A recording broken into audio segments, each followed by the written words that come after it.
반갑습니다. 서로 인사 한번 나누실까요? 반갑습니다. 일주일 동안 주 안에서 승리하셨는지요? 네, 감사합니다. 네.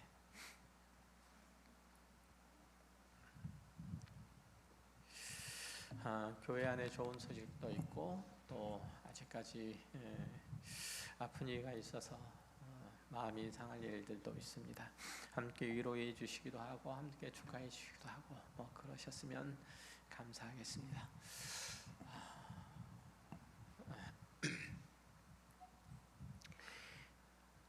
우리 장경택 집사님이 몸이 좀 불편하셔서 병원에 입원하셨다가 퇴원하시기는 했는데 아직까지 많이 불편한 모양입니다. 위에서 기도해 주시길 부탁드립니다.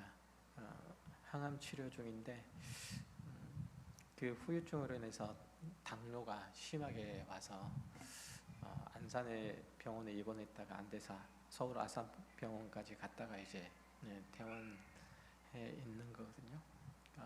위로해 주시고 하실 수 있으면 문자로도 한번 보내주시면 감사할 것 같아요. 말씀 함께 나누도록 하겠습니다. 고린도전서 12장부터 14장까지 사도 바울은 하나님께서 교회에게 허락해 주신 은사에 대해서 길게 다루죠.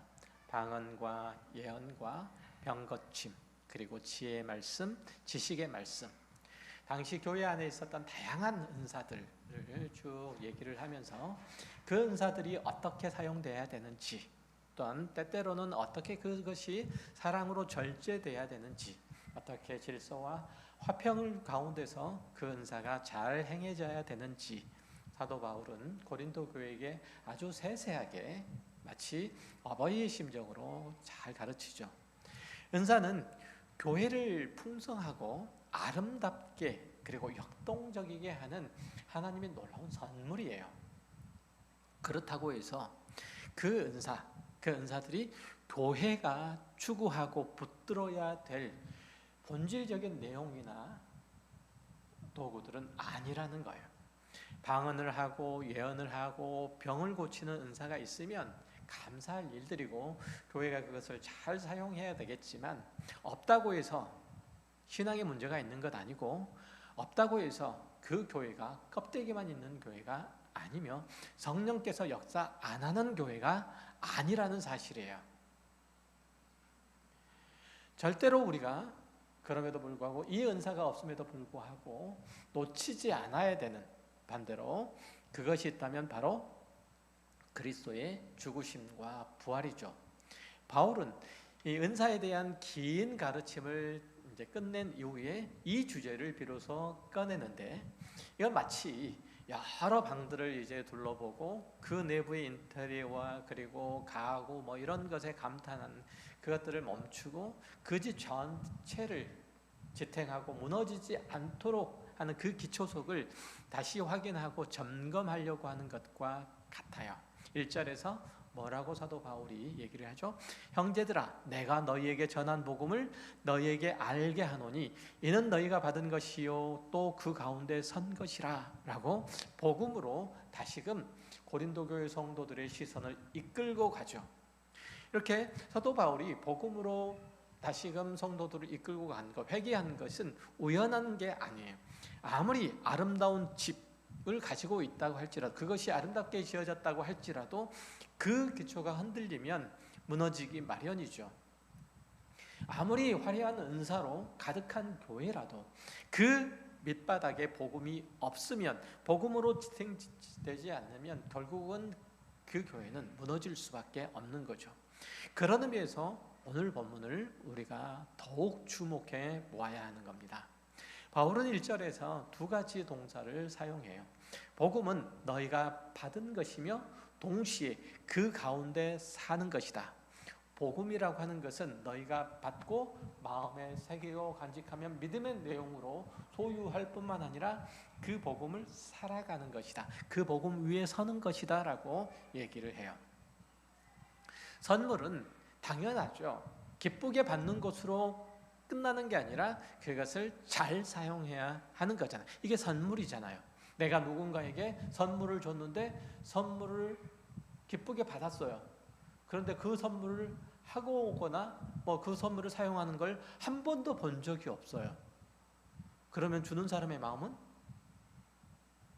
저 사람이 내가 준 선물이 마음에 들지 않는가 보다, 별로인가 보다 라고 생각을 하죠. 그러니까 당연하죠. 마찬가지로 우리가 하나님께서 주신 그 복음이 나에게 있어서 가장 최고이며 가장 영광스러운, 그 복음을 받은 것이 가장 복되고 영광스러운 일들이라고 생각을 한다면 그 복음 안에 살아가야 되는 거죠. 그 복음을 사야 되는 거죠. 그렇죠. 부모로부터 유산을 받은 사람은 그것을 금고에 두고 그냥 있는 게 아니라 그것을 미천으로 새로운 삶을 시작하는 것처럼 복음도 받은 것을 마음에 깊이 간직해 두는 게 아니라 그 복음 안에서 살아야 하는, 그 복음 위에 서야 하는 거예요. 2절에서 사도 바울은 그런 의미에서 이렇게까지 경고해요. 너희가 만일 내가 전한 그 말을 굳게 지키고 헛되이 믿지 아니하였으면 그로 말미암아 구원을 받으리라. 복음을 들었다는 사실 자체가 구원을 보장하지 않는다는 거예요. 그 복음을 붙잡고 굳게 살아가느냐, 아니면 한때 감동을 받은 것으로 흘려보내고 그냥 지금은 무덤덤하게 살아가느냐, 그 믿음이 헛될 수도 있고 열매를 맺을 수도 있다는 거예요. 본문에서 헛되이 믿다라는 이 헬라어 원어가 나오는데, 이 헬라어 원어상으로 보면 이거는 씨앗을 받고 심지 않는다는 그 어원적인 의미가 있어요. 그러니까 그 배경 안에는 헛되이 받다는 것은 내가 씨앗을 받았어요. 그런데 심지 않는 거예요. 이게 헛되이 받다는 의미예요. 그러니까 씨앗을 손에 쥐는 것만으로는 아무 열매도 맺지 못하잖아요. 우리가 복음을 들은 사람인가 아니면 그 위에 사는 사람인가. 많은 이들이 신앙을 처음 시작할 때는 큰 감격과 눈물이 있죠.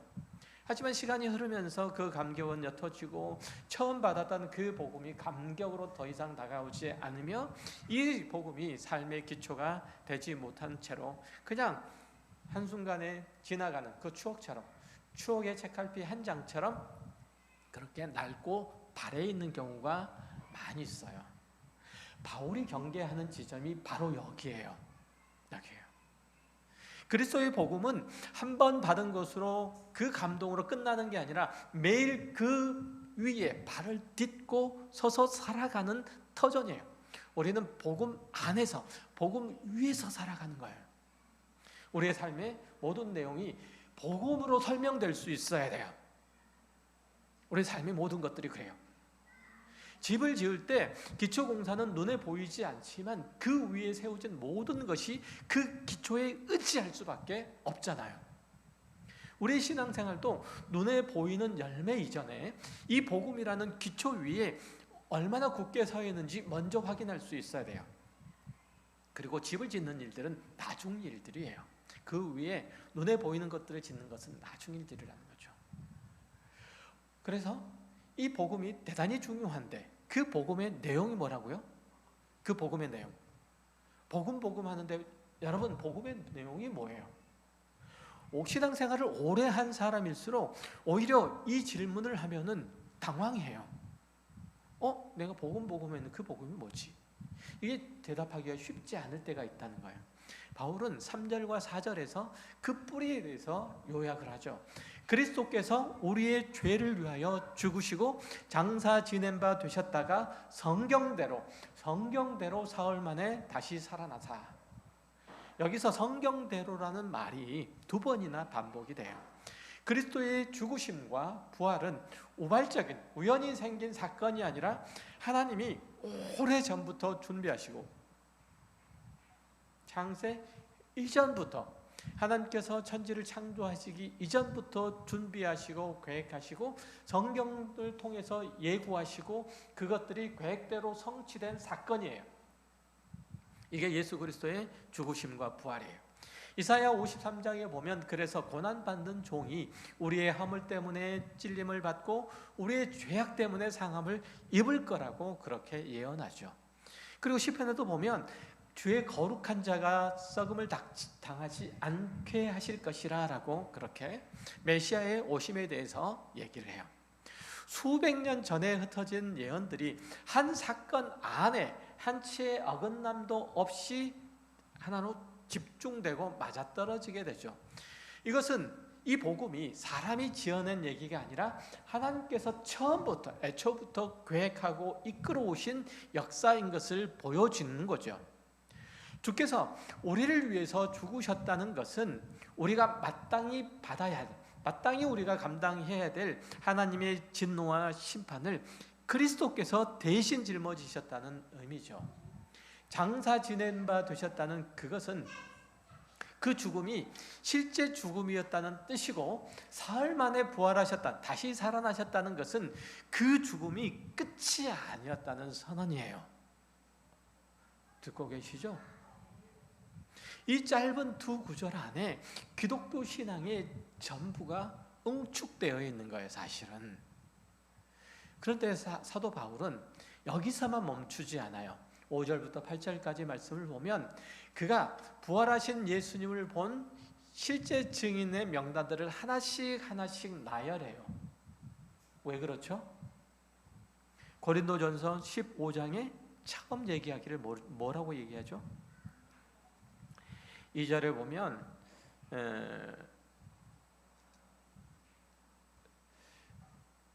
너희가 만일 내게 전한 그 말을 굳게 미치고 헛되이 믿지 아니하였으면 그로 말미암아 구원을 받으리라. 내가 받은 것을 먼저 너희에게 전하였노니 이는 성경대로 그리스도께서 우리를 죄를 위하여 죽으시고 다시 지낸 바 되셨다가 성경대로 사흘 만에 다시 살아나사, 이렇게 얘기를 하죠.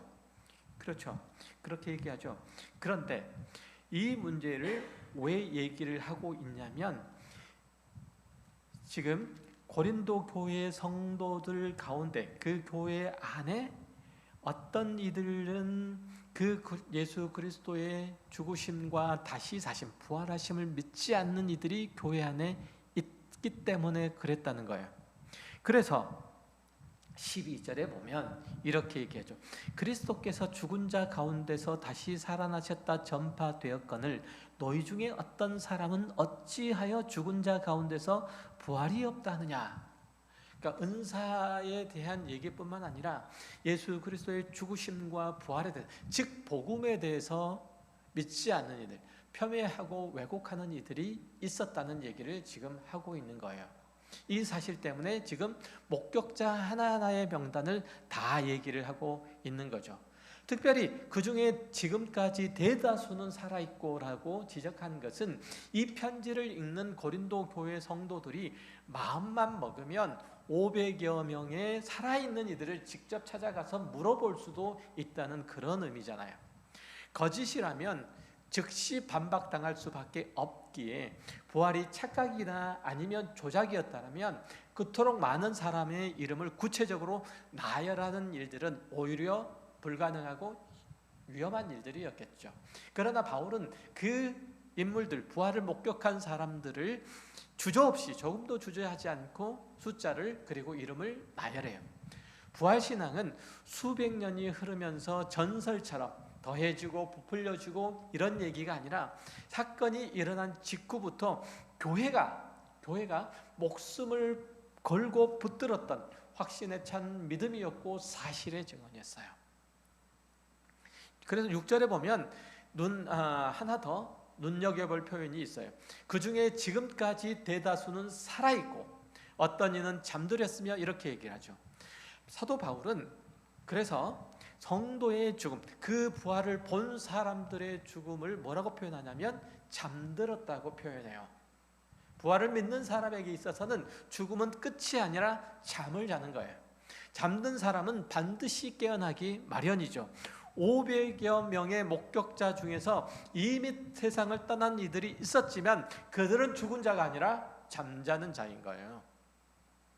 이처럼 우리가 부활을 믿는 것은 막연한 소망이 아니라 역사 속에도 실제 일어난 사건에 근거한 확신이고, 또한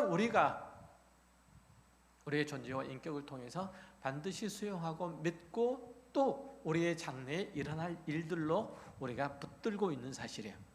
만약 이것을 붙들지 못한다면 우리의 믿음도 헛것이에요. 그렇죠. 여러분이 부활을 믿지 않는다면 이 자리에 있어야 할 이유가 하나도 없어요. 바울은 자신의 명단을 마지막에 놓죠. 자신의 이름을 마지막에 놓고 이 부활의 증언이 그렇게 완결되었으므로 논란이 될 이유가 하나도 없다고 지금 사도 바울은 딱 못을 박아요. 나도 그 부활의 증인이다. 예수 그리스도의 부활하심을 본 사람이라 라고 얘기를 하죠. 그래서 오늘 우리는 우리의 삶의 기초를 무엇에, 우리의 신앙의 기초를 무엇에 놓아야 하는지를 각자 물어야 돼요. 우리나라는 전쟁의 잿더미 속에서 놀라운 속도로 성장했죠. 그리고 교회도 그 흐름에 쫓아서 많이 부유해졌어요. 그러나 그 풍요 속에서 우리 사회는 절제와 만족 이런 것들 대신에 폭력, 부패, 그리고 계층 간의 갈등, 상대적인 박탈감, 심지어는 요즘 젊은이들 사이에는 조선은 반드시 떠나야 될 지옥이다, 헬 조선이라는 얘기까지 되어지고 있잖아요. 그리스도인들조차도 이 풍요 속에서 자기의 정체성을 잃어요. 그리고 이곳이 마치 영원한 곳인 것처럼 그렇게 스스로 성을 쌓고 지내고 있어요. 세상에 동화되고 살아가고 있다는 거예요.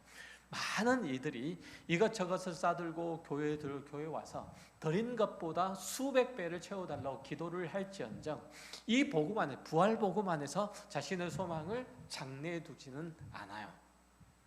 십자가는 분명히 걸렸어요. 교회 안에. 그리고 십자가 종탑은 분명히 있어요. 그런데 그것이 각자 그 교회 안에 예배를 하는, 공동체를 이루고 있는 그 성도들의 실제 삶의 기초가 아니라 마치 천국행 통행증처럼 그렇게 취급될 때가 많아요. 정작 우리가 붙잡는 것은 당장 우리의 욕심을 채워줄 신일지언정 내가 섬기고 찬미하고 어떤 상태에서든지 순종해야 될 하나님이 아닌 거예요. 자신이 가진 것에 자족하고 감사할 줄 모르는 신앙, 그것이 오늘날 한국교회에 굉장히 낯익은 풍경이잖아요. 십자가는 교회, 그리고 심지어는 내 목에 걸려 있을지언정, 내 귀에 걸려 있을지언정 내 삶 속에서 십자가를 읽힐 게 아무것도 없는 거예요. 우리가 하나님을 예배하는 이유가 하나님 당신 때문인지 아니면 하나님을 통해서 무언가 얻게 될 그 무언가 때문인지 정말 물어야 될 때예요.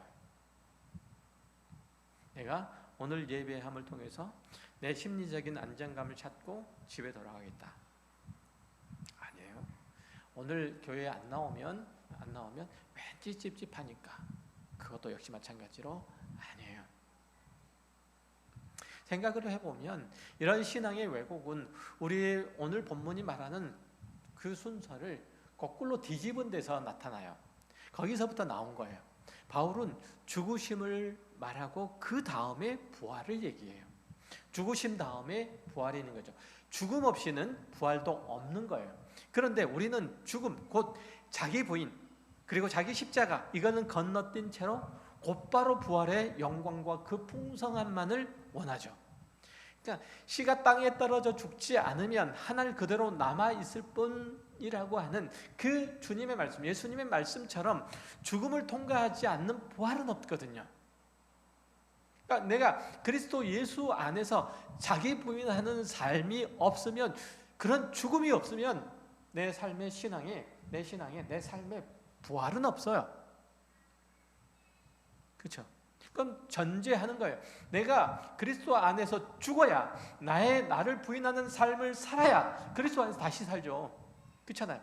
내가 그리스도 안에 죽어야 내 부인, 과거까지의 내 삶을 부인하는 삶을 살아야 그리스도 안에서 다시 살잖아요. 부활의 예수 그리스도의 죽으심과 부활 안에 담겨져 있는 거예요. 우리가 죽고 부활한다는 것은 사실 그 안에 담겨져 있는 거예요. 이거는 마치 내가 죽음을 맛보지 않고 부활만 경험하겠다고 하는 것은 마치 겨울을 건너지 않고 봄이 오기를 바라는 그 마음과 같이, 그 조급한 마음과 같이, 헛된 마음과 같이 우리의 신앙생활의 많은 부분을 왜곡하게 되죠. 우리는 지난 몇 주간 동안 고린도전서 12장부터 14장까지 몇 주가 아니라 몇십 주가 되겠네. 그죠? 굉장히 오랫동안 봤어요. 방언과 예언과 여러 은사들에 대해서 살펴봤지만 사실 우리 시대에 더 절실한 것은 12장과 14장 이 말씀이 아니라 13장과 15장 말씀이에요. 은사는 있으면 참 감사할 일이죠. 그렇지만 없다고 해서 신앙생활이 결함이 되는 것은 아니에요. 그러나 사랑 없이는, 그리고 십자가 없이는, 부활의 복음 없이는 그 어떤 은사도 헛것인 거예요. 내가 그리스도의 십자가 안에서 죽으심이 없으면 나는 부활을 경험할 수 없어요.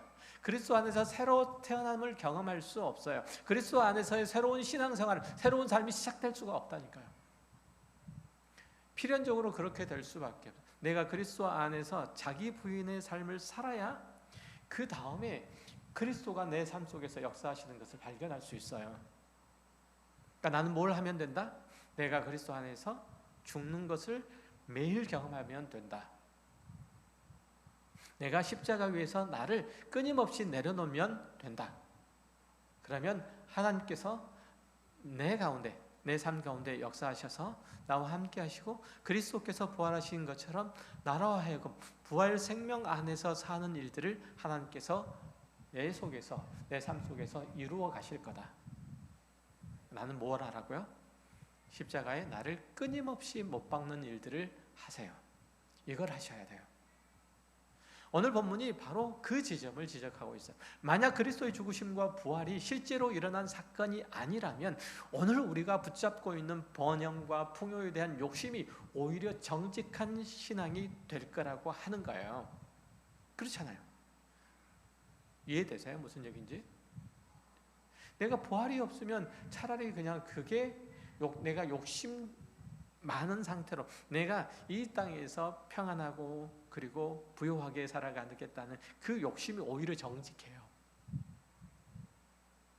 오늘 하루만 잘 먹고 잘 사는 것이 인생의 전부라면 부활을 믿는다는 그 명목으로 절제하는 생활이야말로 사실은 굉장히 스스로를 속이는 일들이잖아요. 그렇잖아요. 그 얘기를 하는 거예요. 하지만 바울이 목격했던 그 목격자의 이름들을 하나씩 하나씩 증언하듯이 그 사건은 예수님 부활은 실제로 일어났어요. 그렇다면 우리의 신앙의 중심은 이 땅에서 무엇을 더 채우느냐가 아니라 이미 죽으시고 다시 사신 그분을 따라서 사는 데 있어요. 은사보다, 능력보다, 물질의 번영보다 더 근본적으로 중요한 것은 이 복음 위에 사는 거예요. 그리스도께서 죽으시고 부활하신 그 삶 위에서 우리가 살아가는 거예요. 그 인격 위에서 살아가는 거예요. 우리가 십자가를 붙잡는 그 순간 우리는 그리스도 안에서 새 사람이 되는 거예요. 마치 갓난아이로 다시 태어난 것처럼 그 앞에서 누구나 아무것도 가지지 않는 채로 서게 되는 거예요. 거듭나기 전에 누렸던 사회적인 경륜, 명망, 재산 뭐 이런 것들로 서로를 비교하는 것은 더 이상 의미 없게 되는 거예요. 그래서 세상에 가진 것들로 교회에서는 힘을 쓸 수가 없는 것이 되는 거죠. 그런데도 세상의 평가와 그리고 승인 거기에 마음이 흔들린다면 세상의 평가와 그리고 그로 인한 명망도가 교회의 성도의 누군가에게 있어서 그것이 그대로 교회 안에서 통용이 되고 그런 사람들이 교회 안에서 높아진다면 그는 그리스도의 죽으심과 부활 안에서 사는 교회가 세워진 교회가 아니에요. 그건 아직 거듭난 사람이 누구인지를 모르는 거예요. 물론 그리스도인으로 살고자 하면 세상은 우리를 인정하지 않을 거예요. 요셉과 다윗과 엘리야와 예레미야와 하나님의 사람답게 살고자 했던 이들에게 한결같이 닥친 게 뭐였냐면 고난이었어요. 고난. 신앙 때문에 가정과 직장과 그 관계 속에서 밀려나는 이들 오늘도 있잖아요. 그러나 이 세상에서 겪는 그 어떤 억울함도 그리스도께서 우리를 위해서 지신 그 십자가에 비견할 게 못 되는 거죠. 바울은 15장에서 지편에서 그렇게 얘기해요. 그래서 만일 죽은 자가 다시 살아나는 일들이 없으면 그리스도도 다시 살아나신 일이 없었을 터이요. 부활이 없다면 우리의 존재와 삶은 너무 허망할 것이고 우리의 모든 신앙의 고백이 다 헛것이 되고 만다는 거예요. 우리가 그리스도 안에 있다는 것은 다 헛소리가 되고 마는 거예요. 그러나 부활이 실제로 일어났고, 그렇게 우리는 이 세상의 평가에 대해서, 이 세상이 우리를 어떻게 여기느냐에 대해서 별로 신경 쓸 이유도, 목숨을 걸 이유도 없다는 거예요. 바울은 디모데후서 4장에서 그렇게 얘기를 해요. 이런 확신, 부활, 예수 그리스도의 죽으심과 부활을 확신하고 사는 사람들이 어떻게 살아가야 하는지, 때를 얻든지 못 얻든지 말씀을 전파하고 오래 참고 겸손하고 온유함으로 사람들을 대하라라고 말씀하죠. 이거예요. 다른 사람이 잘못되기를 바라지 말고 그들의 그릇된 것을 오히려 긍휼히 여기라는 얘기죠. 그 마음을 가지라고 하는 거예요. 왜냐하면 그들이 나를 어떻게 한 그 사실보다도 그들이 죄악된 그 길 가운데 여전히 있으므로, 하나님의 은혜를 여전히 그들이 거절하고 있으므로, 하나님의 구원의 그 손길들을 여전히 뿌리치고 있으므로 그들에 대해서 아파하라는 거예요. 이게 성도의 태도예요. 물론 그렇게 산다고 해서 세상이 우리를 알아주지는 않을 거예요. 오히려 더 매섭게 몰아붙일 수도 있어요. 주님 다시 오시고 새 하늘과 새 땅이 언제 열리는지 아무도 알 수 없고, 그 날짜를 해하는 것도 우리에게 주어진 몫이 아니잖아요. 그러니까 그 날을 기다린다는 것이 어떤 의미에서는 어떤 사람들에게는 참 허망한 일들이라고 생각할 수 있어요. 그러나 그 날은 분명히 온다고 성경은 얘기를 하고 있어요. 여태까지 성경이 기록한 것들이 모두 우리가 가지고 있는 현실로 지금 우리 안에 있듯이 앞으로도 그렇다는 거죠.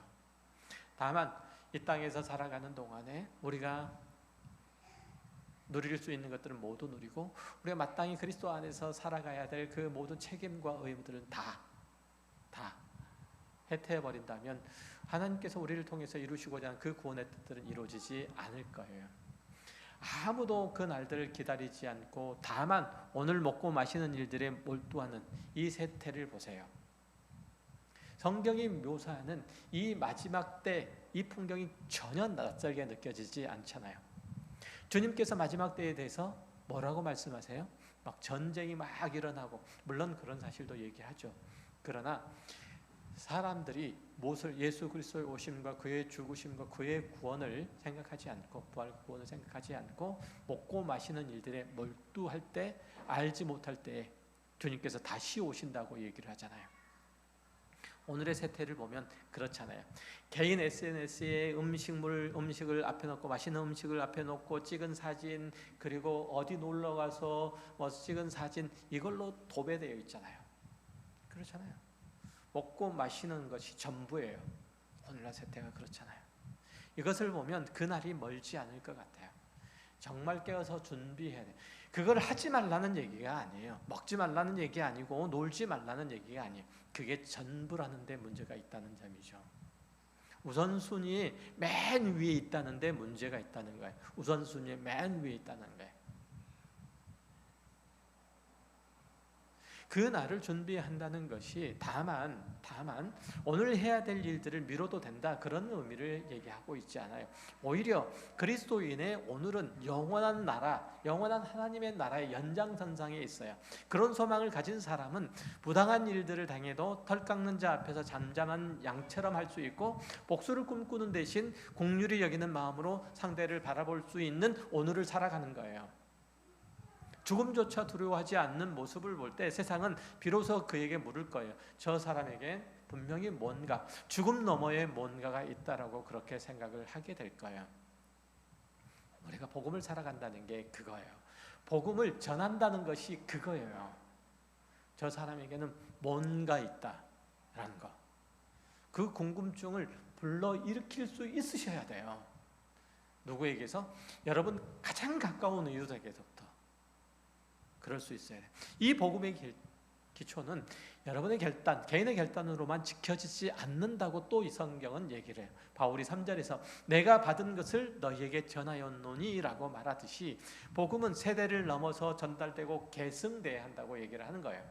우리가 공동체의 성찬을 함께 나누고 세례를 베풀고 다음 세대에게 신앙을 가르치는 모든 일들이 밑바탕에는 바로 이 하나의 사실, 그리스도께서 죽으시고 다시 사셨다는 이 사실이 놓여 있어야 한다는 거예요. 우리의 삶에 누리는 모든 삶의 내용이 그래야 된다. 자식을 기르고 그리고 자녀들과 함께 기뻐하고 함께 즐거워하는, 함께 누리는 가족 공동체 안의 그 행복의 가장 밑바닥에는 뭐가? 그리스도의 죽으심과 부활이 기초되어 있어야 돼요. 이거 놓치면 안 돼요. 만약 우리 공동체가 이 기초를 놓치고 그리고 프로그램의 화려함이나 규모의 성장이나 아니면 다만 어떻게 하든지 우리의 가족의 행복만을 바란다면 아무리 활발해 보여도 아무리 좋아 보여도 사실은 기초 없는 건물을 짓는 것과 똑같아요. 반대로 아무리 작고 소박한 모임이라고 해도 아무리 초라한 집이라고 해도 이 복음 위에 굳게 서 있다면 그 공동체는, 그 가족 공동체는, 그 교회 공동체는 결코 흔들리지 않을까요? 우리가 서로를 향해서 던져야 할 질문은, 그래서 우리 교회가 얼마나 커졌는가? 우리 가정이 얼마만큼 아파트가 넓어졌는가? 이게 아니고 우리가 여전히 이 복음 위에 서 있는가예요. 우리가 다음 세대에 물려줄 유산이 화려한 건물이나 프로그램이 아니라 내가 45평 72평 아파트를 물려주는 게 아니라 이 흔들리지 않는 복음이라면 세월이 흐르고 세대가 바뀌어도 그 교회는, 그 가정은 결단코 무너지지 않을 거예요. 천대에 이르기까지 하나님의 복이 그 가정 가운데, 그 교회 가운데 머무를 거예요. 흐를 거예요. 더 풍성히 채워줄 거예요. 오늘 우리는 그래서 결론적으로 우리 스스로에게 물어봐야 돼요. 나는 복음을 들은 사람인가? 아니면 그 실제로 그 복음 위에 서 있는 사람인가? 은사는 많아도 이 질문에 답을 하지 못한다면, 내가 이 세상에서 누리는 게 많아도 이 질문에, 공격적인 질문에 대해서 정확하게 답을 하지 못한다면, 마음을 다해서 답을 하지 못한다면 아무런 소용이 없고, 반대로 내세울 것 없는 은사가 하나도 없어도 내가 이 세상에서 비록 쪼그라들게 산다고 할지라도 이 질문 앞에서 떳떳하게 설 수 있다면 그것으로 충분한 거예요. 우리가 믿는 부활은 막연한 감정이 아니라 게바와 12 제자와 그리고 500여 형제에게, 마지막에 야고보와 같은 모든 사도에게, 그리고 자격 없는 자와 같았던 이 바울까지 증언한 역사적인 사실로 얘기를 하고 있다는 거예요. 이 흔들리지 않는 기초 안에서 우리는 더 이상 세상의 풍요와 평가에 마음을 빼앗기지 않아도 돼요. 허영과 거짓으로 신앙생활을 하고 있지 않는지 우리 각자의 삶을 그래서 냉정하게 살펴야 될 필요가 있어요. 우리는 자신이 그렇게 말하고 있으므로 정직하고, 그렇게 느끼고 있으므로 신실하다고 쉽게 판단하고 단정 짓고 말죠. 그러나 그 판단이 기준이 돼야 되는 것은 우리의 느낌이 아니라, 우리의 감정이 아니라, 우리의 마음의 태도가 아니라 오늘 살펴본 기초, 즉 죽으시고 다시 사신 그리스도 앞에서 거짓 없이 서는 거예요. 오늘 우리가 하나님의 말씀 앞에 자신을 내려놓지 않으면 그 부활의 소망에 진정으로 참여할 수 없어요. 우리가 부활에 참여하려면 먼저 그리스도 안에서 죽으라. 그리스도 안에서 죽으라. 자기의 부인의 삶을 끝까지 사시라. 성경은 우리가 하고 싶은 거 다 내려놓고 하나님의 마음에 동참하라 라고 끊임없이 우리들에게 권면해요. 네가 하고 싶은 건 내려놔. 그리고 하나님의 마음에 동참하고 하나님의 뜻에 동참하고 하나님의 일들에 동참해. 그러면 하나님께서 이 모든 것들을 너에게 더하실 거야 라고 말씀하세요. 얼마든지 품위 있게 살 수 있어요. 얼마든지 영광스럽게 살 수 있어요. 하나님께서는 그 자녀들을 그냥 내버려 두시는 법이 결코 없어요. 그러니 주님께서 말씀하신 대로 이 권면에 우리가 잘 반응하셨으면 좋겠어요. 우리의 신앙이 알찬 것인지 아니면 껍데기인지, 그것은 어디에 달려 있냐면 우리의 죽음이 우리 그리스도 안에 있는가예요. 다시 처음 선포로 돌아가서 은사가 있으면 감사하지만 없어도 신앙의 본질은 크게 흠이 되지 않아요. 그러나 이 복음, 그리스도께서 우리를 위해서 죽으시고 성경대로 다시 사셨다는 이 사실 하나만큼은 결코 없어서는 안 될 우리의 신앙의 전부예요. 그리스도께서 우리를 위해서, 우리 죄를 위해서 죽으셨다는 것. 우리는 그 그리스도 안에서 죄를 버리는 일들을 끊임없이, 하나님과의 멀어졌던 그 관계를 끊임없이 가까이 하려고 애를 써야 되는 거예요. 이것이 우리의 죄를 버리는 유일한 길이에요. 어떻게 하라고요? 하나님과 우리의 관계를 가깝게 하려고 끊임없이 애를 쓰는 거예요. 이 마음을 회복하셔야 돼요. 이 신앙을 회복하셔야 돼요. 그러면 죄는 자연적으로 극복이 되는 거예요. 우리가 흔히 얘기하는 그 죄는 어디서부터 나온 거라고요? 하나님과의 관계가 멀어짐에서부터 나와요. 그러니까 여러분 다른 거 하지 마시고 하나님과의 관계를 회복시키세요. 계속 회복시키세요. 교회 나올 수 없으면 집에서 기도하세요. 그리고 말씀을 읽으시고 간절히 간구하세요. 하나님, 제가 하나님과의 관계를 회복하기를 원합니다. 하나님 사랑을 회복하기를 원합니다. 하나님께서 나를 얼마만큼 사랑하시고 위하시고 지금까지 임마누엘 하시는지 내가 깨닫게 해주십시오. 내가 마음의 눈을 열어서 그걸 볼 수 있게 해주옵소서. 기도하세요. 눈으로 보고 만진 바 되었다는 이 사도 요한의 그 고백처럼 그렇게 나도 하나님의 그 사랑을 보고 느끼고 만지며 감격해 할 수 있도록 해주십시오라고 그렇게 기도하세요. 제발 그 신앙, 그 믿음 회복하셔야 돼요. 그러면 여러분의 가정은, 여러분의 교회는 자연적으로 회복될 겁니다. 대화와 12제자, 500의 형제와 야고보 모든 사도, 그리고 자격 없던 이 바울까지 목숨을 걸고 증언했던 이 복음이 오늘 우리도 두 발 딛고 굳건하게 설 수 있게 될 겁니다. 하나님의 사랑을 회복하세요. 그날에 그리스도 앞에서 나는 선한 싸움을 다 싸우고 달려갈 길을 다 마치고 믿음을 지켰다라고 고백할 수 있도록 여러분이 이 복음에 굳건하게 서시고 그 복음을 굳건하게 서기 위해서 하나님과의 그 관계, 사랑의 관계를 회복하시는 귀한 하나님의 자녀들, 그 백성들이 되시기를 주의 이름으로 축원합니다. 기도하겠습니다. 하나님 아버지 감사합니다. 우리들에게 주어진 삶의 모든 순간들은 그리스도 예수께서 우리를 위하여 죽으시는 그 복음의 기초 위에 서 있습니다. 이 사실 안에 우리를 발견하게 하시고 이 사실 안에 우리의 신앙 전체를 세울 수 있도록 해주시고 이 사실 안에 우리의 미래를, 장래를 내다볼 수 있게 하여 주옵소서. 복음은 예수 그리스도의 죽으심 그리고 부활입니다.